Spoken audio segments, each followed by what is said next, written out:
It's my pleasure to introduce the third panel for the day. How should the U.S. economy adapt to the AI boom? It's going to be chaired by my friend and colleague Amit Saru, who will introduce the panelists as well as moderate the panel. Amit is a senior fellow at the Hoover Institution, and Stephen and Roberta Denning, professor of finance at the Stanford Graduate School of Business. He co-directs Hoover initiatives on corporate governance and long-run prosperity. Amit's research focuses on corporate finance with an emphasis on financial regulation, technological innovation, and the financing of firms. He has presented his research to U.S. and international regulatory agencies, including the European Central Bank, the Federal Reserve of the United States, the FDIC, the International Monetary Fund, and the Securities and Exchange Commission. Amit, the floor is yours. Thank you. Thanks, Steve, and welcome everyone back from lunch. So it's a privilege to moderate this session. I don't need to motivate this session too much. It's about one of the most transformative technologies that we can remember, AI, artificial intelligence. It's something that we all see and are breathing on a daily basis. If you open your phone or you put in maps in your navigation in your vehicle, or you're getting recommendations for products, you're already interacting with AI. There's a reason why it's being called electricity of our generation. Why is that the case? Because the effects are supposed to be very transformative. Just to give you some numbers, which should, get us all excited, it's already contributed to $500 billion in terms of GDP last year. In the next 5 years, it's supposed to be contributing, estimates suggest, about $4.5 trillion. That's the GDP of Japan. Another way of thinking about it is that some economists project that the productivity gains from AI are going to be 1 to 1.5% every year for the next 10 years. If we do that, the theme of the conference is about prosperity. We'll take care of it. We'll also take care of the previous panel, which was about the fiscal situation. No one mentioned AI as much in that panel, but I think that will take care of everything if we were to believe these numbers. But there is also another issue which relates to the potential risks this brings in. And there's a lot of discussion about, hey, this is going to affect 50% of jobs in certain ways in the next 5 years. And people worry about job displacement, potentially reskilling, and also the potential for increasing income inequality, which relates to the first panel that we have talked about. And the debate really here is that on the one hand, it's going to be transformative for productivity. And you're talking about things like, getting a loan application approved or a job interview, to more serious things like accelerating medical breakthroughs for diagnosis or other challenges that we have faced because we can now get to these things. So that's one side of the story. The other side of the story, of course, is the risks it brings in, the ethical dilemmas it brings in. There are biases in algorithms which are trained on data which exist. There are things that we worry about related to privacy of individuals. So where do we draw the line? And like I mentioned, inequality. The worrying thing in all of this is that AI is not something that's going to happen in the future. It's already here. So the question is not if the US economy is going to be affected by AI. The question is, how is it going to be affected and what's the direction going to be? Right? So that's the debate that we are hoping to have here with my panelists here. Now, one could argue that one thinks about a technological breakthrough like AI. There are always winners and losers. So what's new? So we are going to be discussing some of that. And what we are also going to discuss is if the US economy is really ready to address these opportunities and challenges in an effective manner. And I would not be more happier to introduce the panelists who are going to be talking about this because they are well situated to talk about this. So let me just introduce the panelists and you'll see what I mean. So first here is Jonathan Levin. John became Stanford's 13th president in August of 2024. Previously, yes, I know John previously from the Graduate School of Business, where he served as the Philip H. Knight Professor and Dean for 8 years. John also has another job, which is being an IO economist who has thought about market design. He has won many prominent awards and most recently has served in the White House advisory panel on science and technology. Next to John is Steve Davis. Steve is a Thomas W. and Susan B. Ford Senior Fellow and Director of Research at Hoover Institution. Before Hoover Institution, he was on the faculty at University of Chicago for almost 3 decades. He's an expert on matters related to labor, future of working arrangements, business dynamics, policy uncertainty. And when he has nothing else to do, he also hosts now a podcast, Economics Applied, which hopefully many of you hear. And on the extreme left, there is my friend Justin Grimmer. He is a senior fellow at the Hoover Institution and Morris M. Doyle Centennial Professor for Public Policy in the Department of Political Science here. His research develops new machine learning and natural language processing algorithms for study of politics, which he then applies to study elections and U.S. political institutions. Now, why are they here? Because AI really affects all of these themes that you have heard: markets, market design, labor, ethical issues, institutions, and politics. So what I want to do now is structure the panel exactly like we did earlier. Each of the panelists will have about 5 to 7 minutes to present their view on the opportunities and challenges that U.S. Economy faces on these margins. And then once they have all put their views on the table, I'll moderate a discussion, and then we'll open it up for questions from all of you, which I'm sure you will have many. So with that, let's welcome John. Great. So thank you, Ahmed, and great to see everyone here. It's always hard to be on a panel about the future because I'm acutely conscious of how hard it is to predict what's coming. And certainly if one goes back to the beginning of any transformative technology, electricity or modern manufacturing or computers, there's a huge host of terrible predictions that look really bad in retrospect. Some utopian and some catastrophic, just as you hear today about AI. And so we're going to get to engage in all of that today, but hopefully we won't totally regret the predictions that we make. So let me say a few things. I'm going to just start with on a sort of optimistic note to say I think the opportunities from AI, from computation, from machine learning are extraordinary, including here at Stanford when you think about the potential for advances in scientific discovery. And more broadly in the economy, when you think about the potential for productivity advances. I mean, we have been lamenting for quite a long time in this country the slowdown in productivity growth, and Steve can talk about that because that's something he's expert in. And if you were to point to one thing that might set off a resurgence of productivity growth that would elevate the whole economy and improve people's lives, this is it. And similarly, when it comes to scientific discovery, we've been worried for some time that ideas are getting harder to find, that it's harder to have scientific breakthroughs. That's been a theme of research here at Stanford, actually. And if you were to point to one thing that would unleash a new revolution in scientific discovery, this is also it.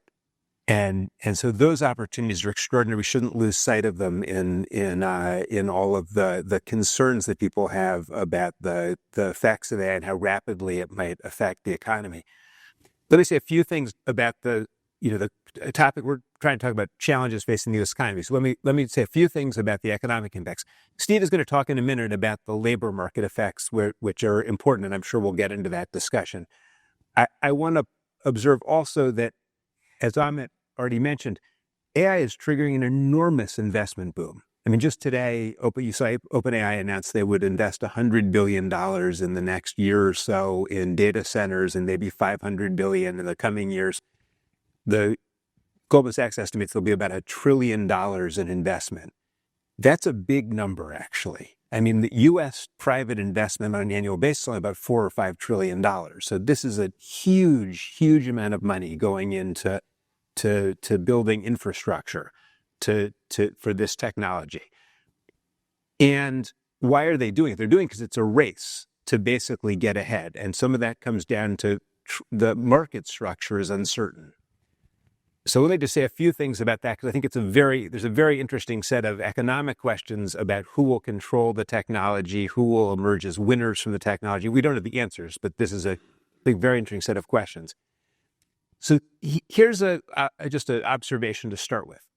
If you look at the largest 10 companies in the world today, okay, 5 of those companies are the tech giants, the Apple, Microsoft, Amazon, Meta, Google.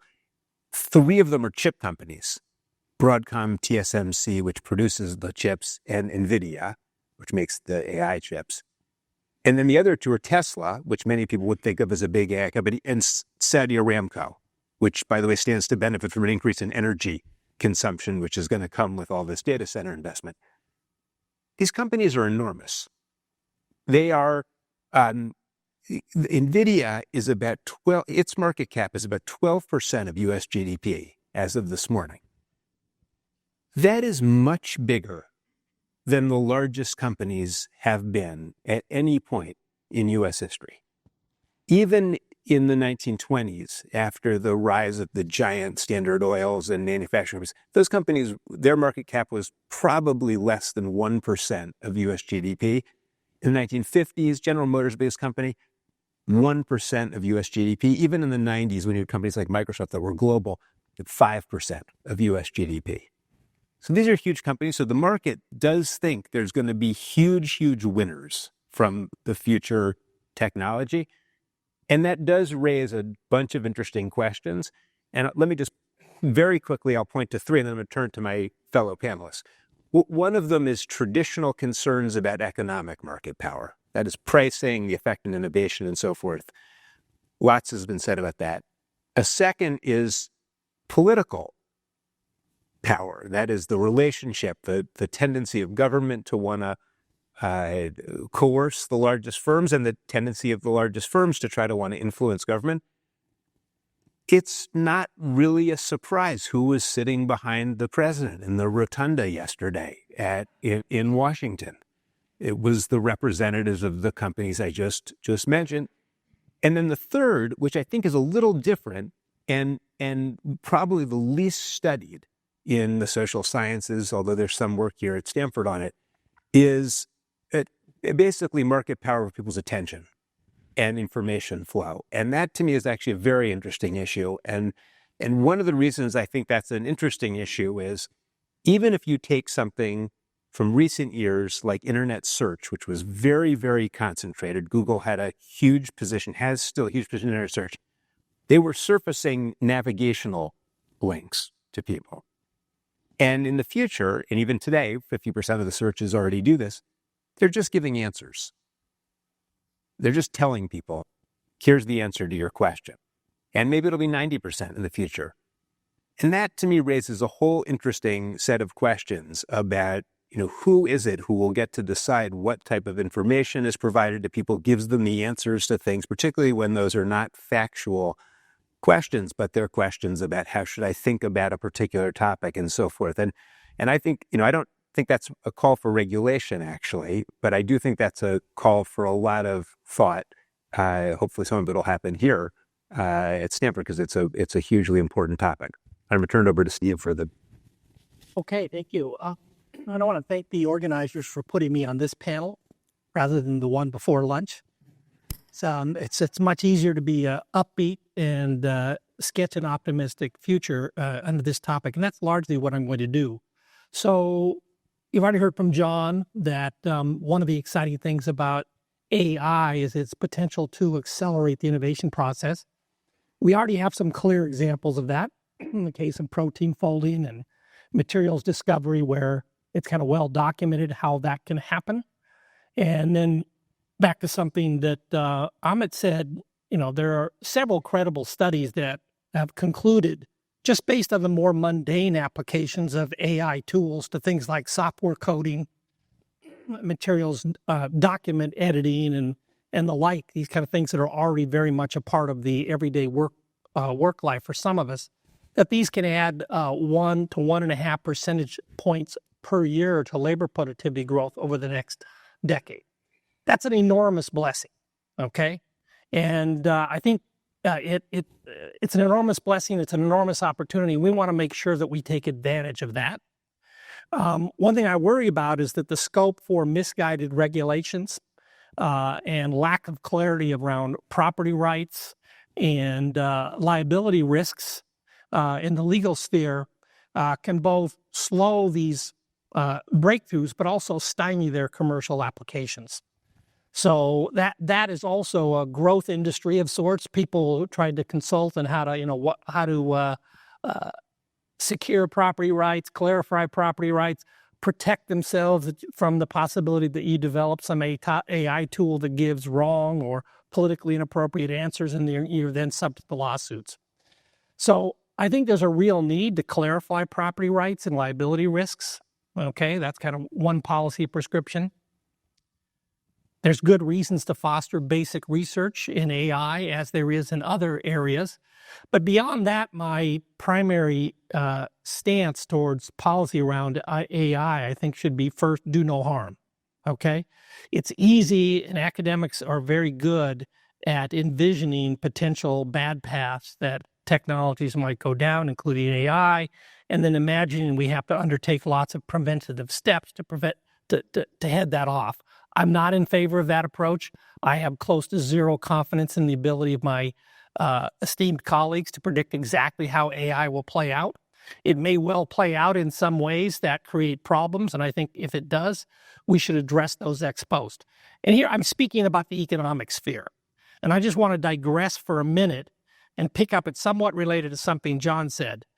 There are huge concerns about the potential to use AI tools for political repression, for propaganda, for control of the information flow, and so on. I want to acknowledge those concerns. They're somewhat intersecting with economics, but also venturing into other territories like national security. I'm going to acknowledge those concerns, but I'm not going to dwell on them today. Back to the narrowly economic sphere, and here I want to talk about the labor market consequences in particular. As I suggested, we don't really know how AI is going to play out in the labor market in aggregate. We have some well-documented cases, studies where it looks like the application of AI tools largely serves to bring up the productivity at the low end of the worker productivity distribution and bring people up to something like the average. So customer support services might be an example. How to help the least productive customer support staff be more like the person who's kind of in the middle of the distribution. We have other examples. Going back to the materials discovery case is one where it looks like the application of AI tools primarily boost the productivity of the most skilled practitioners in that field.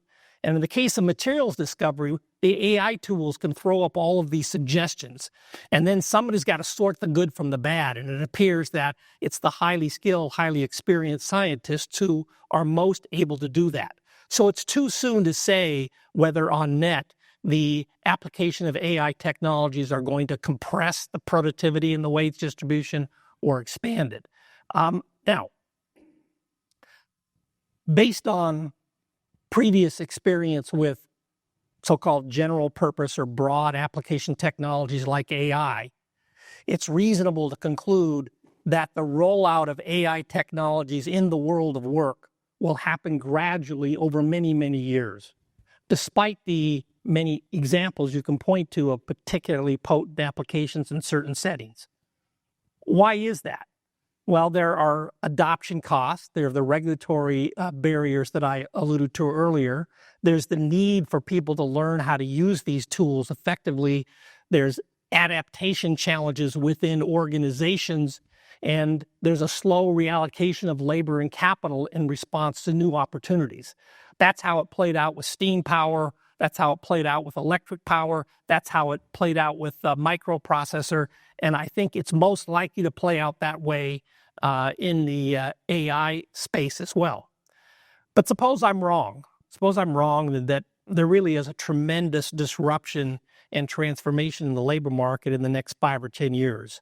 Even then, I'm not too worried about the potential for AI advances to generate huge disruptions in the labor market. And I want to explain why. Because I think the mental model that people often have in mind when they think about the potential for AI to create havoc in the labor market is they think about what's happened in the manufacturing sector in the United States in recent decades. Okay? That's not a very good model for how the labor market effects of AI are likely to play out, even though it's a natural one to turn to. Let me explain why. First, if you look, basically every post-war recession in the every recession in the United States since 1945, COVID's a bit of an exception for obvious reasons, but the rest, they're all characterized by highly concentrated contractions in the manufacturing sector. Manufacturing is a cyclically sensitive industry, and manufacturing production tends to be highly localized. Certain kinds of production, autos in Detroit and so on, would take place in certain areas. So what happened in the manufacturing sector is when there were big fallouts, big job losses, and there were, they tended to be very concentrated in time and space. So you have lots of job-losing workers looking for the same kinds of jobs. They brought the same kinds of skills at the same time in the same places. That made it much harder for the manufacturing job losers to find new good jobs, made it harder for their families. It made it harder for the communities that were impacted by, say, the shutdown of a steel mill. AI job displacement effects are not likely to have that character. AI technologies, as near as we can tell so far, are going to have effects across many industries, across many occupations. They're not particularly concentrated in cyclically sensitive sectors like the manufacturing sector. And the economy as a whole has moved away from goods-producing, cyclically sensitive sectors towards more service-producing sectors. So that's one reason that I don't think the manufacturing experience in the last several decades is a good model for how AI is likely to play out in the labor market. A second and distinct reason has to do with the big shift in towards remote work that we've all lived through, or many of us have lived through, we've all seen since the pandemic struck. So think about what that does to the labor market. For jobs and for workers who are suitable for either fully remote work or more often some kind of hybrid working arrangement, the advance of remote work basically partly untethers where people live from where they work. And for people who are in jobs that have some remote capacity, it effectively enlarges the geographic reach of the labor market. Okay? That means for the jobs that are on offer and for the workers who are seeking those jobs and have those skills, the labor markets effectively become larger in size. And so there's a large body of research in economics that kind of documents what might seem obvious, but it's good to document it nonetheless, that if you lose a job in a large, thick labor market, say a major urban center where there are many jobs of the sort you might want to have, it's easier to find another job. And hence, unemployment spells tend to be shorter.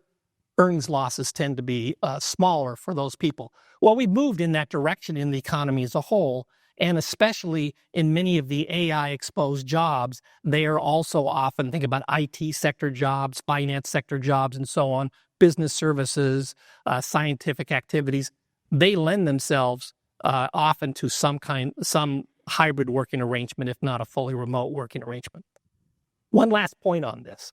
There's another shift in the way labor markets operate that has been unfolding in the wake of the pandemic. It's still very much unfolding, and it's also driven by the shift to remote work or associated with it, but it's a little bit different than what I described before. If you look at the average large employer, or the average industry around some large employer, the industry network around some large employer, their workforces are becoming more geographically dispersed. Okay, so you might have a tech firm that's headquarters in San Francisco, and before the pandemic, the vast majority of its workers might live very close to San Francisco. But now, because some of them are on hybrid or fully remote working arrangements, their workforces are spreading out. So on average, each individual employer in the United States is moving towards a more geographically dispersed workforce. What does that mean? That means if that employer or some particular narrow industry really tanks, the first line geographic effects, the fallout from all the job losses, will also be more geographically dispersed than would have been the case before the pandemic. And again, same idea. If you're going to lose your job, I'd rather lose my job in a situation where not very many people in my locality are losing the job than in a situation where everybody in my locality or many of them are losing a job. So that's another reason to think that the economy is going to be more able to adjust and adapt to the kinds of transformations that are likely to come with AI than would be suggested by the experience that we had with the deindustrialization of parts of the U.S. economy in terms of jobs. That was great. You're very persuasive. I'll strike off all labor questions now. No. So, all right. Well, I'll be quiet. No. Okay, thank you. So I want to pick up on some of the themes that we've already heard about. So I was asked as a political scientist to think about some of the regulatory barriers to effective policy and AI. I'm going to say it's a collision of two things. We have a classic regulatory trade-off. How do we facilitate experimentation while preserving safety? Where do we fall on that spectrum? And then there's going to be a particular problem with AI, similar to some other sectors, but I think it's particularly acute here, and that there's going to be some real expertise asymmetry. There's going to be a lot more expertise in the private sector than there's going to be in the public sector or even at a university like Stanford. That's going to create some trouble. So I want to think about AI. I usually say it's too broad of a category if I want to tell you what's going to be a barrier to effective regulation. We need to think about types of AI. So I wanted to spend a little time making sure I had some types in mind. So here's one example. A big chunk of what's going on in AI right now are prediction algorithms. It is what it sounds like. They sort of take some facts about the world and they try to make some forecast. This is being used within government to do things like make bail decisions. Should we allow someone out before they go to their criminal trial? It's also being used in healthcare companies, both inside and outside of government with companies and inside government with Medicare. That is, given a patient profile, how long should someone stay in the hospital? What sort of care should we recommend? And within companies, we see that these prediction algorithms are being used for things like HR decisions. Who should we hire? Who should we promote? Is this person likely to be a productive employee? I think in this instance, we can see this collision of experimentation and safety. For example, with a bail decision, as just an example, but obviously this appears many other places in the economy, to run the best experiment, we should randomly be letting some people out. We should have like some prediction and we should just see, well, if my prediction says this person's going to go commit a bunch of murders, let's let them out and let's just see how that shakes out. That's a bad idea, right? So I think we can all see pretty clearly on that experimentation safety trade-off, we can just say maybe we're doing okay. In many other areas, it's going to be much less clear. It's going to be substantially more murky. And it's going to be all the more murky because there's going to be technical questions about how we use the data that we obtain in order to make a determination about where we even are on that spectrum. And it's possible that government can come in and weigh in on that. It's possible there could be other remedies to figuring out how to use that information. A second big area of AI is broadly what we think about as processing. This is about using information in order to pilot autonomous machines, vehicles. I'm thinking drones, cars, robots. Here again, I think that safety experimentation trade-off is pretty clear. If you're the CEO of Waymo or you own a driving autonomous car company, it's like, open up the streets, let's go. For some reason on my block for many months, every Saturday, an autonomous car comes and simulates like they're doing a drop-off at my house specifically. So I'm not sure how I ended up on that list, but that is, again, I think a place where it's pretty clear where we fall on that spectrum. That's pretty safe. They haven't run over any of my kids or any of my dogs yet. So hopefully they keep that going. It is much more murky as we think about deploying this technology in a city, and all the more murky as we think about catastrophic things that could happen as we move to autonomous vehicles. Who is responsible if a broad collection of drones or cars or ships or robots are hacked and they perform some very destructive task? Okay, that's going to be a thing. I think Steve alluded to that. That's going to be something that potentially could be figured out at the governmental level. And the last category is the one that I think has the people most excited, what I'll call a generative category. So this category, folks will use AI or AI-like tools to create text, software. They'll discover potentially new proteins that might be folded, new discoveries in physics. Maybe they'll prove some theorems in mathematics. There's a lot going on here. And the regulatory issues abound. So one big issue that maybe doesn't fall on this safety experimentation trade-off is on copyright. How is it that we can incentivize people to still produce real text if all of it's just going to be consumed by an AI and those rewards will just be allocated to a company? But there's other interesting issues which maybe we get into in the Q&A about how do we handle competition between international belligerents or allies in the use of AI. For example, how do we think about competition between the US and its adversaries like North Korea in deploying various models to hack the other governments? How should we think about counteracting those hacks? This could be the subject of some international protocol, or there could be other ways in which we think about navigating that, including letting models proliferate and allowing there to be competition. Okay, so to get back to this, how do we think about where we fall in this experimentation and safety, and how do we get government to get this right? Because if it gets it wrong, it could have real economic consequences.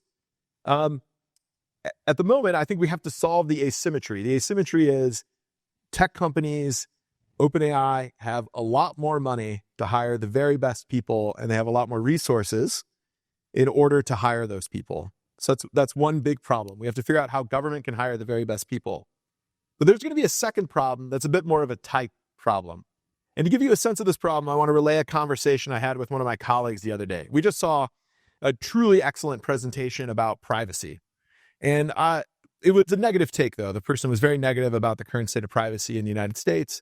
And I remarked, I just once would like to go to a presentation that started off, at least initially, like, hey, last 25 years, we've gotten some pretty cool stuff. Now, there's trade-offs, but my life is better because of the things we've had for the past 25 years. And this person, who is an academic here at Stanford, looked at me and goes, what's better about the last 25 years in technology? And like my jaw's on the floor. I'm thinking a variety of things. The first thing I could think of is Google Maps. But this gets to the point. I think there's going to be this experimentation safety trade-off, and who's attracted to do what.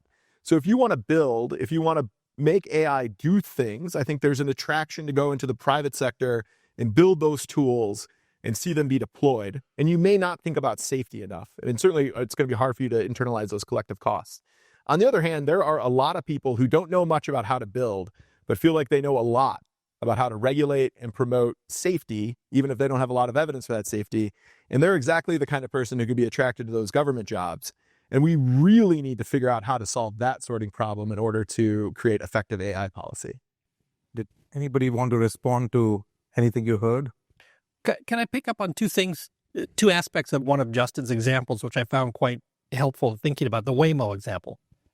And two things about the Waymo example. First, I worry that in the Waymo example, we will require levels of safety that far exceed what human beings can deliver before we let these vehicles loose on the street in a big way. And that strikes me as probably the wrong standard. So that would be an example of overregulation, in my judgment.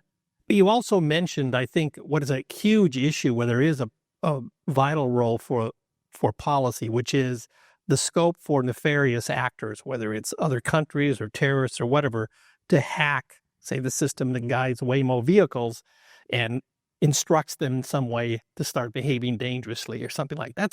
That's a real problem, and it cuts across many different areas. And it's pretty clear from constant news reports that many parts of the government, many private organizations have insufficiently invested in protecting their internal IT systems, and you can easily see why no particular private organization is likely to put enough weight on the need to protect our IT systems from nefarious external actors. So there's a public goods problem there. And I would be very much in favor of efforts to encourage, whether it's through subsidies or other ways, investments in how it is that we protect ourselves from these nefarious actors who want to use these technological advances, these new systems, to actually harm us. So can I ask something that I heard from the three of you in different ways? So it seems like who controls the information is going to be very important. Whether it's the government, whether it's big tech, whether it's big firms, leveling the playing field seems like something that somehow has to be brought on the table. How do you think we do that in the current environment where, there are a few firms which have a lot of resources, like you said, Justin, and at the same time, AI is around us. It's moving at a fast pace. So sure, we don't want to slow this, but will it be too late to reverse anything when all is said and done? So how do we think about this? And I'm lucky that I get to ask the questions. So I'll start. There's an interesting model. It's the meta model. Zuckerberg talks about this a lot, where he's going to, in his view, solve both the international conflict issue and some of this leveling of the playing field through an open source model of many of these technologies. And the idea with the open source model is that we're going to proliferate code. It's not going to sit on a code base in my company. Privately, I'll let anyone see it. And that's true of Meta's large language models, which are things that power their chatbots. You can go out right now, you can download them. In fact, I was receiving a text message while here about a research collaborator who had then trained it further for a thing that we were working on. So it's very productive in that way. There are trade-offs there. There's obviously going to be trade-off on intellectual property. And we want to make sure if we push this open source model that people feel like they're invested and they're going to receive something from training of those models. And there's also what we might call the deviation. We've talked about some collective good problems. So there's a real issue if a government decides, thank you, United States, we'll take all your open source code, we'll keep our code bank private, and we'll do everything, we'll see everything you're developing, and then we'll do some development on our own. That could make it harder to keep up. So finding a way to facilitate both internationally and domestically this open source, I do think would level the playing field on access to information. That doesn't work for everything, but works for, several of the areas I discussed. John, what would you say? Well, I think if you sort of there's a little bit of a question of what is the source of competitive advantage that allows certain firms to sort of win in big technology markets, and will that be different with AI? What will be the sources? And so, I'll at the risk of being all wrong, I'll make some predictions. I don't think in the end just scale of computation will be one of them, because eventually the cost of computation, maybe today it is, but eventually the cost of computation and efficiency will likely fall, and it's hard to differ. My NVIDIA chips are no different than Steve and Justin's NVIDIA chips at the end of the day. I don't know that it could be data. Some people think that it'll be a huge competitive advantage if you have a source of data that's proprietary, particularly as we exhaust the public sources of data. And so say in self-driving cars, that's perceived as a huge source of competitive advantage if you have been driving around like Tesla with cameras on your cars, and that allows you to train your algorithms better. And that may persist over time. It's not clear. Another is algorithms. But actually those are pretty much out there in the public domain. There's not a lot of proprietary algorithms. There's proprietary know-how in terms of how to use them and tweak them and so forth, and that may be sustainable. And the tech companies that are investing a lot in having these, real experts in building teams, that may differentiate them over time. And then the last one, which is, I think for sure will be a source of competitive advantage, is actually just the traditional things that allowed these companies to become big so far, which is mostly network effects, essentially. They run big marketplaces, they run big So media platforms, they pair advertisers. They have an economic model that sort of has a flywheel to it that increases with scale. And I do think that in some sense will be amplified by these technologies. So if you were to ask, is there a risk that the big companies just get bigger and bigger and bigger? I think that that's why their stock market valuations are so high right now. That's one of the reasons that their market valuations are so high right now, is because people do think that that is an issue, and that does then raise the questions about information and so forth. And it's not that people will go to Google for answers, because Google's answers are so much better than what you would get with an open source model, or with something that someone that's in a Stanford lab could create for 1/1000th or 1/1,000,000th or 1/1,000,000,000th of the cost. It's because you just go there because you're used to going there, and that's where you're sort of locked in, and there's other reasons that you're there. And I do think that's something that is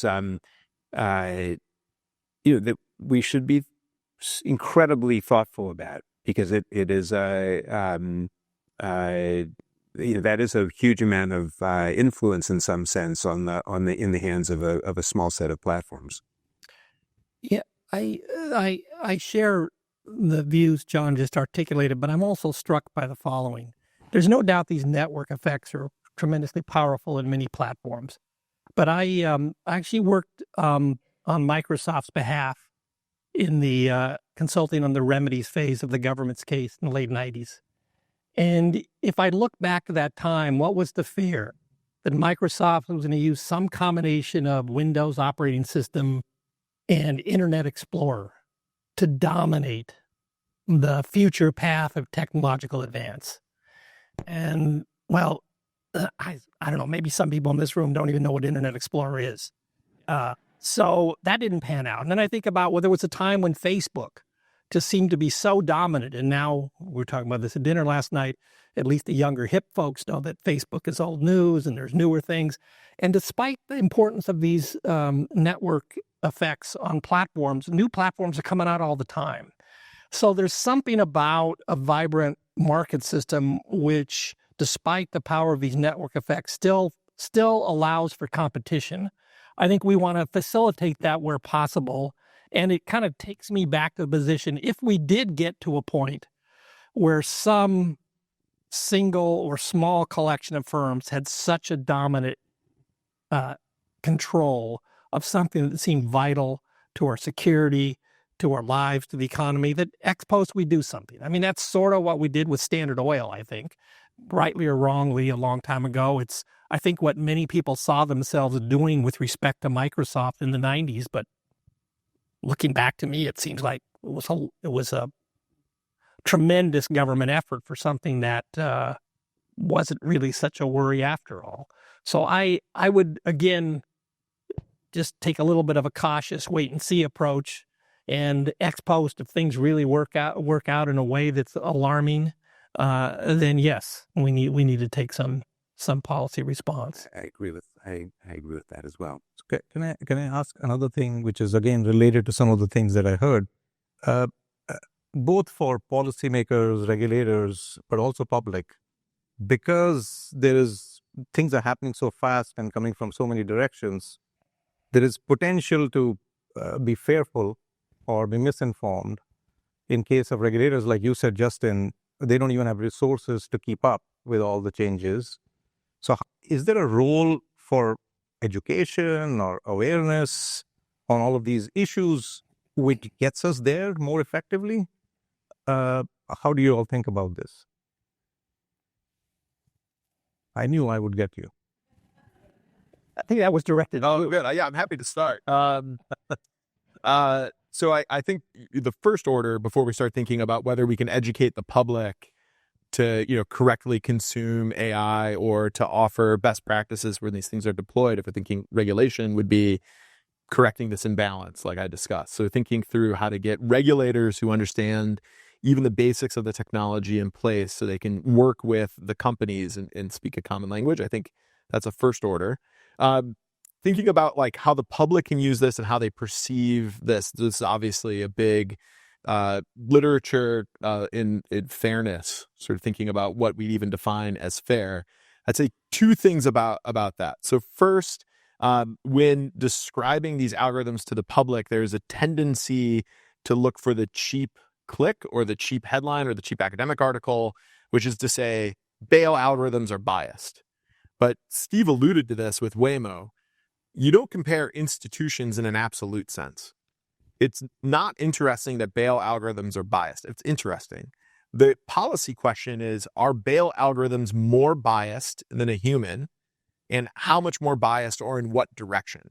And is that better or worse according to some welfare way that we would calculate that? So that's the first thing I would say. So educating the public just about how to think this, I think, is really useful. There's a second tendency that goes in the other direction where people think they can just rely on the generative models to produce content or to write something for them, and then they're shocked to find that it's not as good as advertised.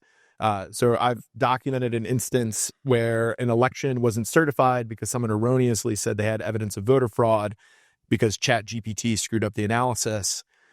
We've all read bad things ChatGPT's produced, receive emails regularly with the GPT sign off at the bottom that people forgot to edit. So I think teaching people about what the limits of these are, so appropriately conveying what these models can and cannot do, but I think the overarching thing is solving this regulatory asymmetry. John, does Stanford have a role? Well, I think there's always concerns about the federal government can acquire the relevant technical expertise across a huge range of subjects. AI is just one of many of them, and there's lots of reasons why it's hard to do, because the federal government has a complicated HR system, and it's not flexible. It can't necessarily offer market wages to people. I think that concern is probably, in certain places, like the problem is even worse than people think.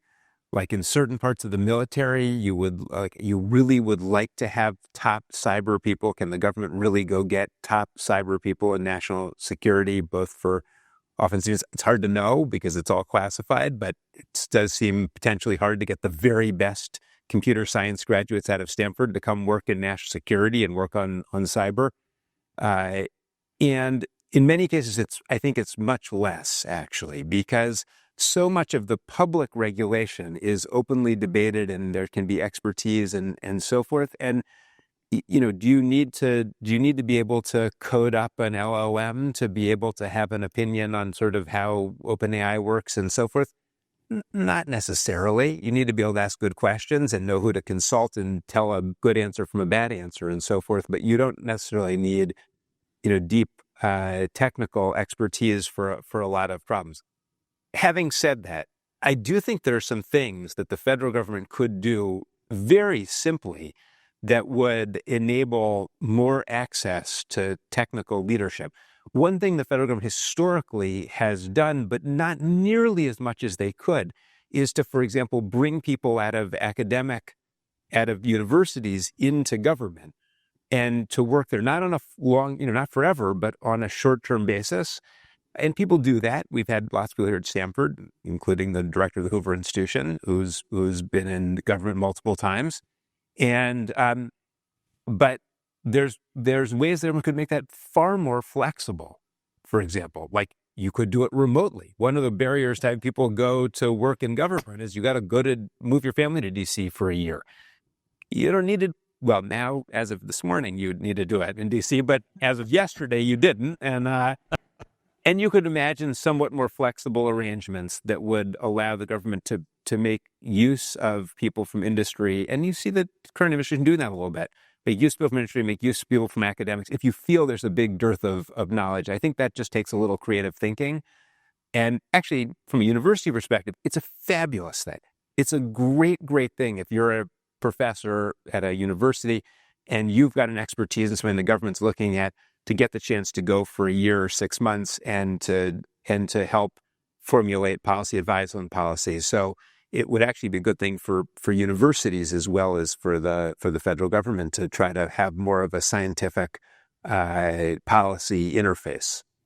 Why don't I invite questions now from the audience? As before, you can line up at one of the microphones that are posted in the aisle, and I'll collect 3 questions at a time for the panelists. And so once you ask a question, please take your seat. It's been suggested that the capital cost of AI research is so staggering that universities will be frozen out. I'd ask President Levin if he agrees with this, and if so, what can the universities do? I have a question about the data center. So just mentioned like OpenAI is going to invest like $100 billion for, training centers and data centers, right? So I'm thinking like from the energy perspective, from the demand side, there should be a lot of energy requirements. So I'm just curious about like how the AI will boost the US energy economic in the future, especially like with a huge demand side for the artificial intelligence training perspective. Could you please talk about your concern level with respect to competition on AI vis-a-vis China, for example? All right, 3 questions. So some for you, John. I don't know, start with the universities. So I think something everyone is pointing to the fact that it costs $100 billion or something to train the latest LLM, and universities don't have as much as the CS faculty would love a $100 billion check. It's unlikely to happen, and it's certainly not coming from the federal government right now. And just to give you a sense of the scale of that, we just opened one of the largest academic high-performance GPU computing clusters in the country this fall, Marlow, and it has 250 of the top-end NVIDIA chips, 250. Meta has 250,000 NVIDIA chips. So it's 1,000 to 1 differential. Now, of course, a lot of that's supporting their operations and so forth, but that's a very stark differential, and we will not close it, I don't think. That is, we are not going to have more chips than Google or more chips than Amazon. They have business models supporting it, and we have philanthropy and federal grants. And so that's not going to close. The federal government could help by investing in research computing for the country. That would be a good thing. I hope they'll do that. But I actually think I'm not worried about universities' research capacity and ability to do great work. And the reason for that is what universities do is just different than industry. Industry is going to do lots of advances to create products and services, and universities do a lot of work to create fundamental knowledge that is different types of questions. And we have basically 2 advantages when it comes to, in the end, we're going to have a human capital strategy. We're going to benefit from having great people. And we have 2 things that will continue to attract great people, I believe. One is we just give them so much freedom to work on the things they want to work on in a way that in the long term companies don't do. And second, we bring people together from across tons of different disciplines in a way that mostly companies have not been able to do, with very few exceptions. And that's exciting because you're around graduate students from other fields, you're around faculty from other fields. And so my belief is as much as you could go off to industry and make a lot of money, and some of our faculty will do that, and some of our graduate students are doing that, we will still be able to attract terrific people into the university, and they will do great work. Maybe not, they may have to work with a company if they want to do it on $100 billion of chips, but they will still be able to do great work because of the environment we create that's so conducive to knowledge production. Anybody want to take the energy question? I'll quickly say that I actually think there's an incredible opportunity created by the growth and demand for energy, which is that it's a little bit different, the demands, because a lot of it could be like electricity that's co-located with data centers. There's a great opportunity for the federal government, if it got a little more creative with licensing of power generation, to use this as an opportunity funded by private companies to try out some technologies that would be both great for electricity generation and probably great for energy transition over time, like nuclear, like geothermal, and so forth. That's actually one of the really exciting areas in energy, and you could leverage the high private demand for dedicated energy in order to do this. And that would be a very creative strategy for the country to take in energy generation going forward. I'm asking from a U.S. perspective. Globally, it'll probably be a little different. Then there was a China question. I'll add a wrinkle to the China question, which is all the regulation when you're having two countries and winner takes all. Is there going to be good policy making and good regulation when you're fighting with China? How do you all think about this? It's reaching outside my domain of expertise now, but I already hinted earlier that I'm quite concerned about the potential for nefarious actors to use AI systems to, in China's case, extend and deepen its surveillance state and help other autocrats around the world extend and deepen their surveillance and states and their political repression. That's kind of outside the narrow economic sphere, but I think it's a very serious concern. And it's not just about whether we so-called win or they win the AI race. And I don't really think that's not the framing that help you think about that issue. There are tools now for political repression and propaganda that autocrats are happy to use that are quite worrisome. And I'm not quite sure how to deal with that. And then there's a different set of concerns about nefarious actors hacking into our AI-based and information systems and using them for cyber attacks or just to undermine and corrode the performance, the trust in our system, and so on. I worry about those a great deal, but they are, kind of beyond the narrow economic sphere, and I don't feel like I have great expertise to comment on them beyond that. Let me take the second set of questions and then we'll wrap up. Please. A lot of your talk has been about future of AI, but there's a real question right now about the potential systematic abuse of public data under fair use principles. Can you talk about this from an economic and, more importantly, public policy perspective? Please. One question or one issue that some of you brought up was this idea that there's going to be so much resources needed to build these models that there might end up being a small number of players who actually work in this space. How do you think about how this industry can work in a competitive way rather than having a couple oligarchic monopolistic companies and the impact that has on long-term innovation? I wanted to ask the panel about if they had any opinions about closed source versus open source when we have these longer-term goals as far as maybe a more equitable landscape for other companies to rise and defend against monopoly and also nefarious actors. If there's any strong viewpoints on whether the future should be open sourced or closed sourced. I'll talk about the fair use. I think this is like a real policy problem that needs to be figured out. And so just so you have a sense of what the issue is, when training one of these large language models, they need lots of text data as they're ingesting everything from the New York Times and the Washington Post and novels and everything they can scrape off the internet on websites. This is then internalized, trained into the models, and then used as sort of regurgitated or reported back as the models are queried. The question is then, what do you do with the labor that comes from something like the New York Times, which was behind a paywall, there's a copyright. Just think about the trade-offs. I don't have a good solution to this, but just see the true trade-offs here. Clearly, we want to continue developing these generative large language models. That's very important. On the other hand, it seems illogical that it could be the case that we carve out an exception for these models to say you can just violate copyright however you choose, because we think building these models is so important. So there's a number of ways to think through what would happen in order to make that make sense. The real problem, I think the real issue would be, the biggest risk is that a copyright case or something like that could result in these models not being allowed to be trained for some period of time. I think that would be an extreme decision from a court, but that could really stymie progress. Surely there's some economic solution to resolve both sides of that.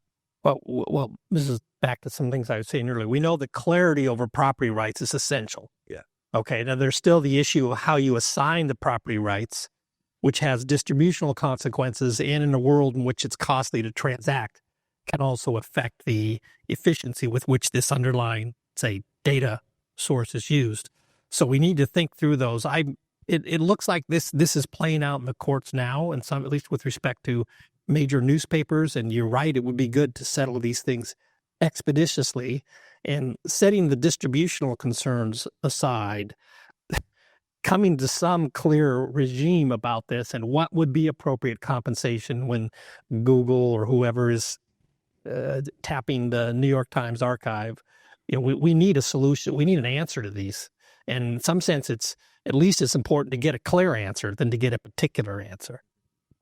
John? I'll add something about the open source question. I think the open source models, having a supply of open source models, whether it's from Meta or from other companies, is a huge boost to both competition and future innovation. And here's why. By the way, the open source models are not completely open in the sense that you don't know how Meta estimated its model and the data they used, but it's made available to people for free in a form, what's called open weight, where you could build on it by continuing to refine it and fine tune it and build on top of it. And that has two incredibly valuable benefits. One is it gives, say, a small entrepreneurial company a chance to have a starting point that's not at zero, but it's at a high level to then go on and build a product and service. So it's a huge enabler of innovation and competition. It's a constraint on market power. It's terrific for sort of economic competition. And secondly, in an environment, say, like in academics, that's just an incredible resource to have available, because if you want to go do research and learn about these models and so forth, you have it, and you want to build some in some different direction just for curiosity or for some other reason, scientific advances, you can do it, and you're not beholden. You have to pay every time you do a computation to a big company. And so I think that's, I think that is we should view that as a tremendous a resource, both economically, but also just in terms of scientific opportunity. And I'm delighted that there's a couple of companies that are pushing in this direction. It has a lot of positive benefits. If only there was a simple answer to these things. But our hope was to give you all the questions, and I feel that I learned a lot from this panel, and I hope you agree. So let's Pang the bell.